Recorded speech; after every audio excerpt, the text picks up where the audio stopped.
Olha, parlamentares da base aliada ao governo Lula e que integram a Comissão de Educação da Câmara dos Deputados conseguiram, por um voto, apenas um, rejeitar o parecer apresentado pelo deputado Paulo Bilinski, do PL, em favor de um projeto de lei que obrigaria a presença de seguranças armadas nas escolas da rede pública e privada de educação. Nas redes sociais, Paulo Bilinski criticou o posicionamento dos parlamentares aliados ao governo, dizendo que o sangue das crianças está nas mãos da esquerda. Vamos ouvir o Paulo Bilinski. Acabamos de perder a votação do projeto de segurança nas escolas. A esquerda votou contra. Nós perdemos por um voto. Eu vou expor aqui de cada um deles, mas vocês precisam saber que o sangue das crianças está na mão da esquerda. Eles votaram contra.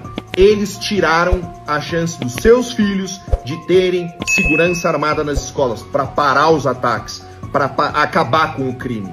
É isso que eles fizeram. Parabéns para a esquerda, agora as escolas vão continuar desprotegidas. É isso aí, para um governo, para uma esquerda que quis soltar uma cortina de fumaça no caso do abuso infantil em Marajó. Essa aí é uma nova contribuição da esquerda brasileira e sobre isso a gente vai falar daqui a pouco. Não saia daí porque ainda tem menos like do que gente assistindo. Como é que é possível isso aí? Ah, vamos pra esquerda também. Já volto, fica aí. Ô, Vitor Brown, mas também vamos combinar. Vamos. Se aprova esse negócio de ter segurança na escola, como é que as crianças vão conseguir comprar a binga de maconha? Aí que tá o problema, pode ser a explicação. Porque eu não consigo entender, Pavi, porque eu moro até do lado de uma escola particular e lá tem segurança armada na porta da escola, nos vários acessos, porque é uma escola gigantesca, é uma escola que eu imagino ser de alto padrão, tem seguranças em todas as entradas, armados. O segurança clássico, com aquele radinho, Nextel, falando com o outro que está no outro acesso, libera se o pai, se aquela criança é filha dele, libera ou não. E isso é uma garantia para os pais, isso imagino dá conforto para os pais. Tem até a Mossad na porta da escola, essas escolas aqui é praticamente o exército ali, Então tem um esquema de segurança reforçadíssimo e qualquer outro estabelecimento que a gente frequente, a gente deseja segurança, né? Imagina um pai para escolher a escola do filho, ele quer um lugar que seja seguro. A gente quando frequenta um shopping fica mais tranquilo se tem um segurança, se você está mexendo no celular na rua, você chega perto de uma farmácia que tem um segurança na porta, você quer entrar num lugar que tenha segurança, para você se sentir seguro. E por que não nas escolas? Um ambiente em que estão se proliferando os crimes, vão só aumentando os relatos de ataques, de massacres nas escolas, que antes eram uma realidade especialmente dos Estados Unidos, mas que estão acontecendo aqui no Brasil, e não só por causa de facilitação de acesso à arma de fogo, porque tem ataques que são cometidos com armas brancas também. Então quem quer fazer coisa errada dá um jeito, ou consegue ilicitamente uma arma de fogo, ou comete com algum outro tipo de dispositivo. Por que não nas escolas as crianças terem direito à segurança? Várias escolas particulares aqui no Brasil já estão investindo nisso. É claro que fica mais cara a mensalidade, é claro que é um luxo ainda hoje no Brasil. O projeto que foi derrotado agora na Câmara dos Deputados previa a ampliação disso. Previa que, por exemplo, as escolas públicas também tivessem essa medida, também tivessem a presença de seguranças armados. Garanto que os pais de famílias humildes que não têm condições de pagar uma escola particular caríssima para os seus filhos gostariam que na escola pública também tivesse um segurança armado. Então você limita isso a uma elite, você restringe o acesso à segurança a poucas famílias que têm condição de arcar por isso na rede privada, porque é uma medida buscada. Hoje é uma preocupação dos pais também a segurança física dos alunos dentro do ambiente escolar. Se o shopping tem segurança, se aqui na Revista Oeste tem segurança, se em qualquer prédio tem segurança, no shopping center, no supermercado, na academia que você frequenta tem segurança, por que não nas escolas onde estão as crianças? É preciso investimento em câmeras, é preciso investimento educacional também. O trabalho de inteligência das polícias está sendo muito bem feito aqui no Brasil, é importante ressaltar isso. Vários ataques são frustrados por meio de trabalho de inteligência, mas alguns são impossíveis de se prevenir e infelizmente acontecem. A segurança privada e armada seria muito eficaz para impedir isso. Pena que a ideologia fala mais alto, pena que a politicagem falou mais alto e esse projeto acabou derrotado.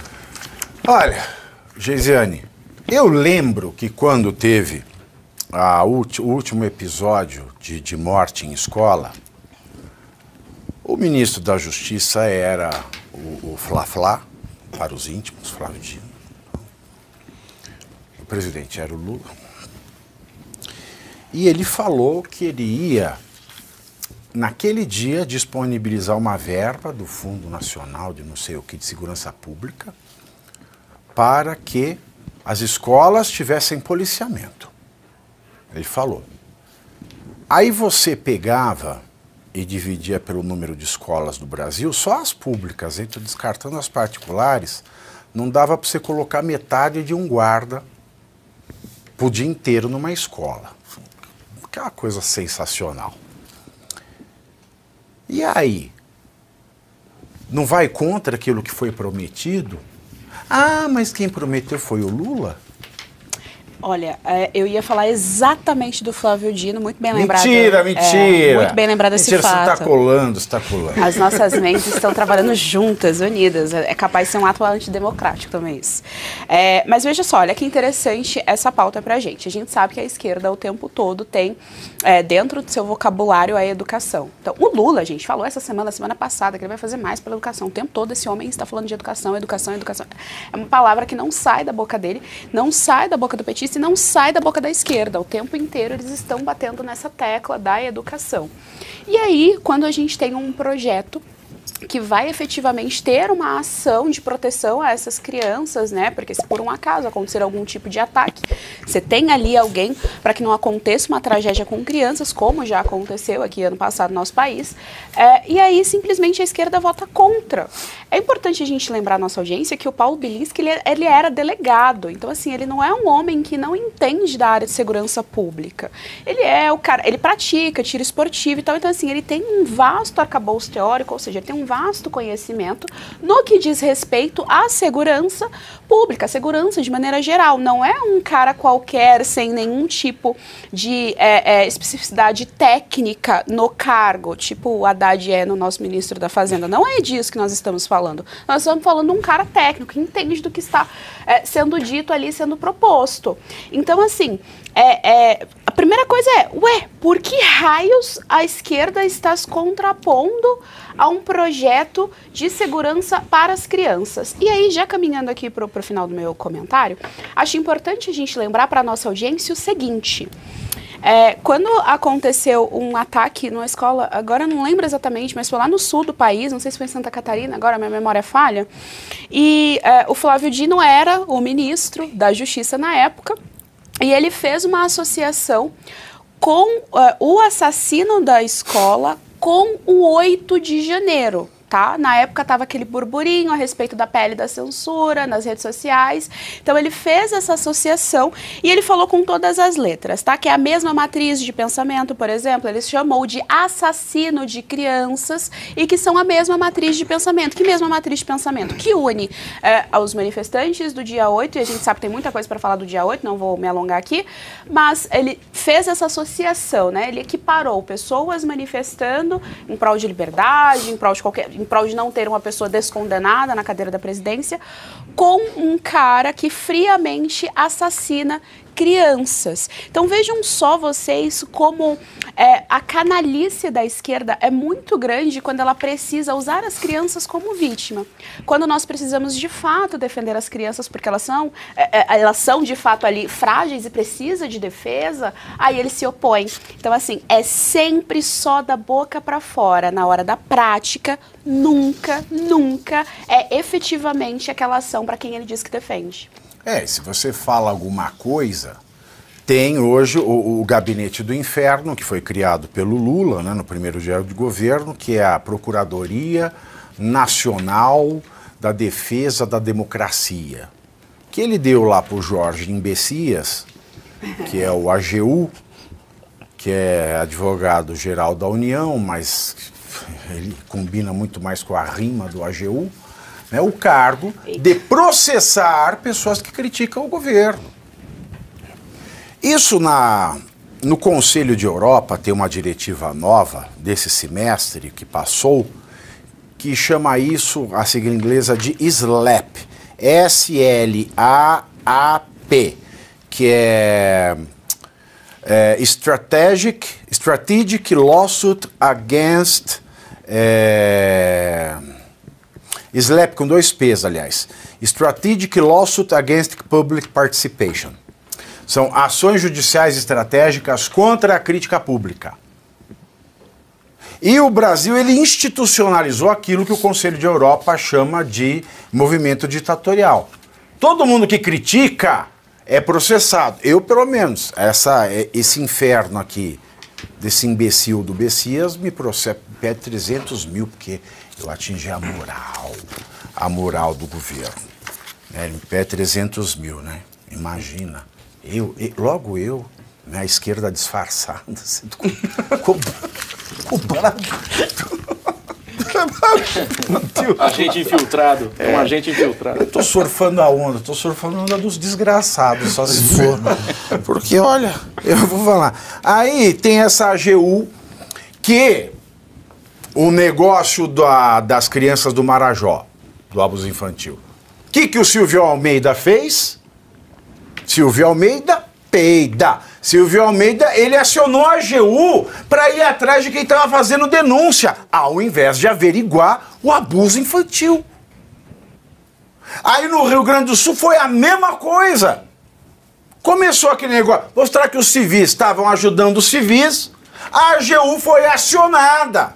Aí pelo Paulo Pimenta dos outros. Então, esta AGU está fazendo tudo isso. Você não pode criticar, não pode falar nada, que enquadra como fake news, enquadra como ofensa à honra da magnanimidade da União Brasileira. Vão se catar, meus filhos. Vamos lá, sabe, você pega aí, ó. Pega o telefone de quem está cancelando a assinatura da Bíblia, vão jogar baralho. Os deputados da oposição, só para vocês terem uma ideia, professor Sônia e Thiago, eles estão mobilizando, tá, contramedidas do governo Lula, né, contra fake news relacionadas à tragédia do Rio Grande do Sul. Segundo informações do jornal Folha de São Paulo, a mobilização mira especialmente a Advocacia Geral da União, a AGU, comandada pelo pincher do Planalto, Jorge Messias, que encabeçou é ótimo, né, dá sentido, porque ele tem uma cabeça, ações sobre o tema que desagradam, né, os temas que desagradam. O grupo adiantou a tramitação de um projeto de lei que pode extinguir o recebimento de honorários por advogados públicos. Além disso, os parlamentares tentam dissolver uma estrutura da AGU que afirma trabalhar o combate às fake news. Oficialmente, o órgão criado se chama Procuradoria Nacional de Defesa da Democracia, como eu adiantei. Tinha que acabar com isso aí. Mas isso... Nem o Costa e Silva sonhou com um órgão desse, professor. Jamais sonharia. Porque no momento do Costa e Silva, aquele período ainda estava tentando se reconstruir e entender, afinal de contas, o que estava acontecendo. Porque o objetivo era fazer a redemocratização antes dos anos 70. Mas eu nem acredito que isso poderia ter sido pensado naquele momento. Emílio Garrasta Azul sonhou em coçar a AGU. Olha, eu vou te falar, Pavinato, Procuradoria Nacional de Defesa da Democracia, isso só não é o Ministério da Verdade, porque não é autônomo em relação à AGU. Mas o que acaba tornando a AGU o próprio Ministério da Verdade. O que já configura exatamente uma ideia autoritária e que tenta nortear uma conduta do debate na sociedade. Agora, uma sociedade, para ser livre, ela tem que ter o debate pleno e tem que ter o direito à contestação. O que isso aqui demonstra é apenas que nós estamos configurando e concretizando cada vez mais um regime autoritário. Talvez muito mais rígido do que todos os laivos de regimes autoritários que nós tenhamos vivido no Brasil ao longo da sua história.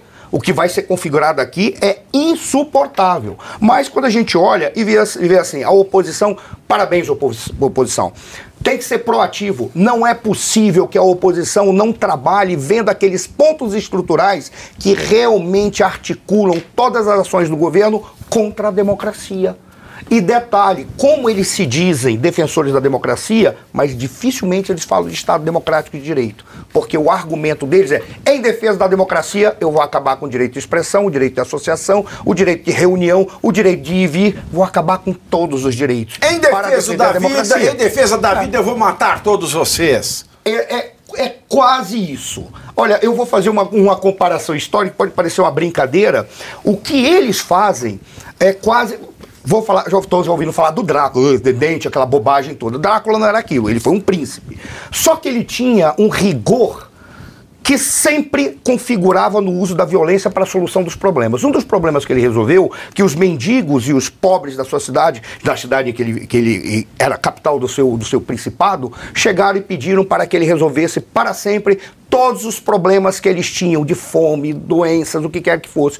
O Drácula resolveu isso de uma maneira muito simples. Marcou um jantar, colocou todos à mesa, fechou e tocou fogo. Matou todos. É basicamente assim que eles trabalham. Eles falam, para resolver os problemas, como é que a gente faz? Para, em defesa da democracia, mate-se todo aquele que é contra o que nós falamos, que é a democracia. O Lula falou basicamente ontem, isso. o Lula falou ontem, nós vamos pôr para arrebentar e só vai ficar quem gostar da democracia. É exatamente isso. E detalhe, e eles se acham no direito de dizerem que são os defensores e os reconstrutores da democracia no Brasil. Aqui tem a liberdade. E quem for contra eu prendo e arrebento. Essa Procuradoria Nacional, ela não pode existir. Esse é o ponto. Não pode, nunca ela pôde. Não pode existir. Porque ela é um atentado à democracia, ao Estado Democrático de Direito. Essas coisas da AGU, esse órgão, só pode com PH. Mas nada. É isso aí. Só pode com PH. Não é, Thiago? Ou se é. A respeito da pauta anterior ali, eu só vou fazer um pequeno briefing aqui. O cerne da questão é que nenhum filho de nenhum político frequenta uma escola pública. E agora com a liberação do porte, né, de 40 gramas de maconha, essa segurança vai ser muito mais necessária, porque tem muita liberação da boa. Tem muito estudante esperando acabar as férias escolares para poder queimar um sem a polícia falar nada. E agora em relação a essa questão das fake news, isso é muito é um assunto até que já ficou meio que insuportável, porque tudo que é falado em canais que não tem ali o logo, aqui tem o logo Brasil, União e Reconstrução. Não tem. Onde tem? Ali em cima, no lado do QR Code? Não tem. Então aí a gente está sujeito a ser proliferadores de fake news. Agora, todos que têm esse logo não fazem nenhuma fake news. E isso é muito complicado, porque o STF, ele erra em umas situações que ele não calcula muito bem o que vai ser do futuro. Fizeram agora a liberação do porte em 40 gramas, se a Cracolândia explodir, não é culpa do STF. Lá atrás, você teve uma decisão, você lembra, Pavinato? A gente falou em live. Jornalista não precisa mais de diploma. Não. Aconteceu o quê? Um monte de youtuber opinando, falando o que bem entende, alguns recebendo para falar o que é de interesse ou não é, e aí hoje eles estão pagando essa conta querendo cercear o direito de expressão de quem está ali no YouTube. Transformou uma série de pessoas em jornalistas. E quem fez isso? O senhor excelentíssimo ministro Gilmar Mendes. Foi o voto de Minerva da situação, se eu não estiver enganado, que vocês me corrijam. E agora a gente vive a mesma situação com a maconha. Todo mundo, o Tarcísio querendo acabar com a Cracolândia, o caos instaurado, Las Vegas virando uma Cracolândia mundial também, e eles vêm e liberam o porte de 40 gramas simplesmente para aliviar os presídios. Não consigo entender. Não dá para entender, porque é ilegal, imoral, indecente, inconstitucional, é um golpe ao Estado Democrático de Direito, portanto, é antidemocrático, e quem paga é a Fátima Tubarão. Mas é fácil enganar o povo. É muito fácil. Eu como traidor disfarçado, eu vou explicar para vocês como se faz o truque. É muito fácil, sabe por quê? Porque as pessoas elas não param para pensar. Porque quem fala que o brasileiro tem uma parcela da população, e é essa parcela que é o fiel da balança.